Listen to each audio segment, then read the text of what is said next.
kulankan oo hay'adda culimada Soomaaliyeed la yeesheen wasaaradaha dhalinyarada iyo ciyaaraha iyo wasaaradda awqaafta iyo arrimaha diinta xukuumadda federaalka Soomaaliya ayaa waxa uu ku saabsanaa dood cilmiyeed looga hadlayay sidii la isu waafajin lahaa ciyaaraha sportiska iyo ciyaaraha kala duwan ee laga ciyaaro dalka Soomaaliya waxa ay ka qabto shareecada islaamka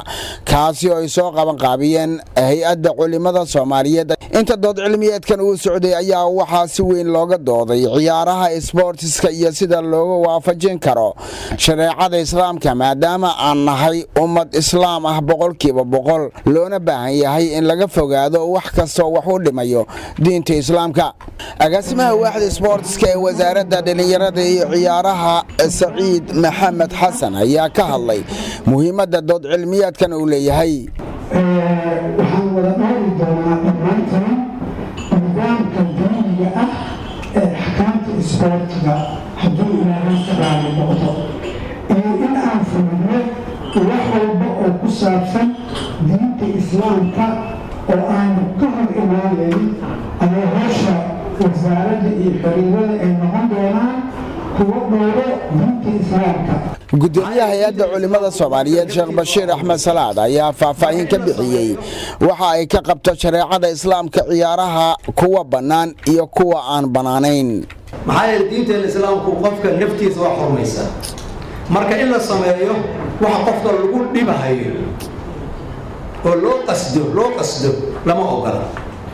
qasadaan waa dhici kartaa laakiin in la baneeyo in qofkan aan dilo xanuujiyo ilaa dhulka uu dhaco taas waa xayawaannimo diintu ma ogola diintu ma ogola hadda waxaa jira maanta waa arkaysa waxaa weeye labada qof waa la isku daawanayaa qof baa ayaa la ridaya ma bannaana weliba lacag baa lagu qaadanayaa waa kasii daranta in qofka dhiiggiisa lacag lagu qaata xayawaannimo wey midda feerka asna waa noocaas yani waxa difaaca nafsi waxa la yiraahdo qofka la baro waa baab kale laakiin feerku difaaca nafsi maaha waa mushtar waa bic mushtar wey wasiir ku-xigeenka wasaaradda awqaafta iyo arrimaha diinta xukuumadda federaalka Soomaaliya Cismaan Aadan Dhuubow ayaa ku booriyay dadkii ka soo qayb galay kulanka inay ku dadaalaan sidii ay u xoojin lahaayeen waxa ay shareecada islaamka ogashahay oo kaliya ayna ka fogaadaan waxyaabaha wax u dhimayo diinta islaamka. culimada sida wanaagsan oo fasiraad leh oo aan mataqaana kulliba la soo diyaariyay aqoon aan waqti badan la soo geliyay oo aad loogu wada faa'iideysanayo waxay tahay sida wanaag ku jira oo islaamka nafaraya in aan kulliba taayada ay noqoto mid wadan oo hesha oo aan isdhexyaac badan aan kulliba aysan noqon waxaan inta kale oo aad quruxda u leh aad ugu mahadcelinayaa gudoomiyaha iyo mas'uuliyiinta kale ee culimada sida furan oo wanaag leh oo loo baahan yahay maxaa yeelay